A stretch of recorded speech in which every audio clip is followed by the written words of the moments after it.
This is Coffee with God, and I am Father Jose. Let us begin this day with the Word of God and a short reflection. A reading from the Holy Gospel according to Matthew, chapter 23, verses 1 to 12. Passage is taken from the Message version of the Bible. Now, Jesus turned to address his disciples, along with the crowd they had gathered with them. The religious scholars and Pharisees are competent teachers in God's law.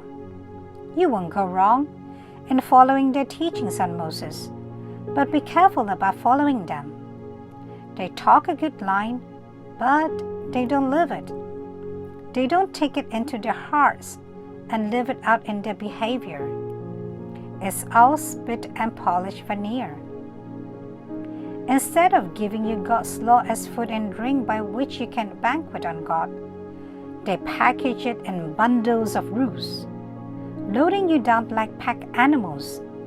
They seem to take pleasure in watching you struggle under their loads and won't thinking of lifting a finger to help. Their lives are perpetual fashion shows, embroidered prayers shows one day and flowery prayers the next.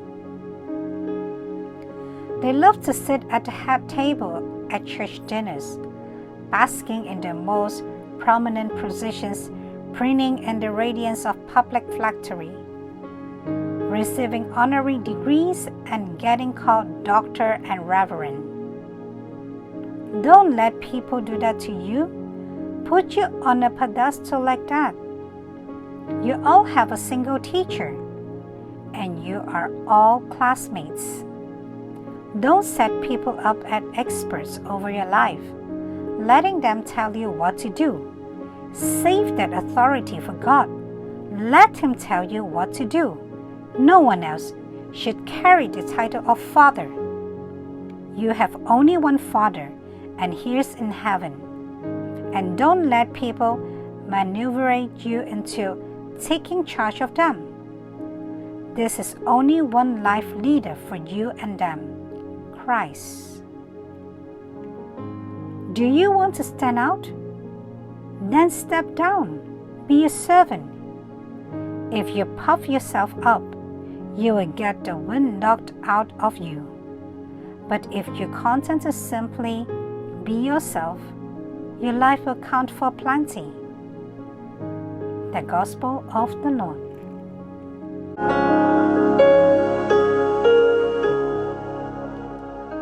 Reflections on the Holy Gospel according to St. Matthew chapter 23, verses 1 to 12.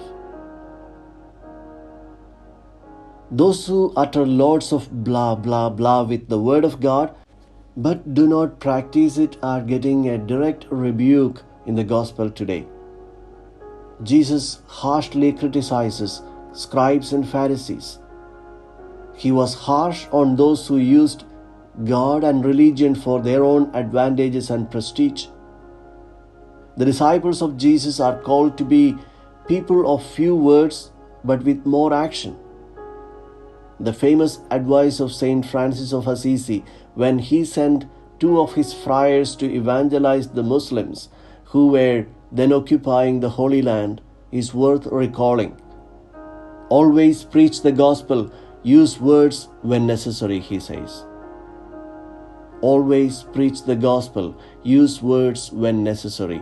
Evangelization does not necessarily mean talking a lot or preaching a doctrine.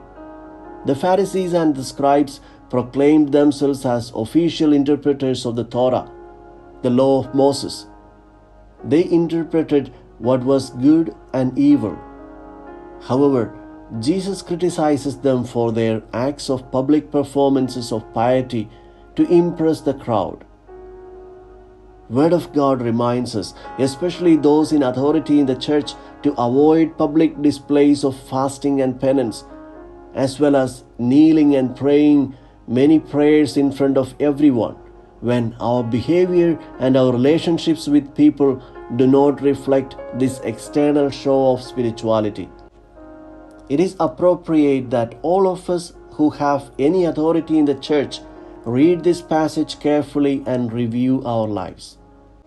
Let us not fall among the category of those who roll unbearable burdens on others, and then we do not move a finger to help. Commenting on the Gospel passage, Pope Francis says, a common mistake of those in civil or ecclesiastical authority is demanding people to do things, even righteous things, that they fail to practice in the first person. They live a double life. This sets a bad example of authority. Authority is a help, but if it is wrongly exercised, it becomes oppressive.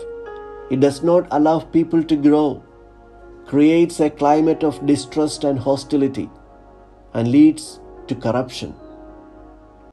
We, the disciples of Jesus, must not seek lives of honor, authority, or supremacy. We must not consider ourselves superior to others. Modesty is essential for an existence that seeks to conform to the teaching of Jesus, who is meek and humble of heart, and came not to be served, but to serve.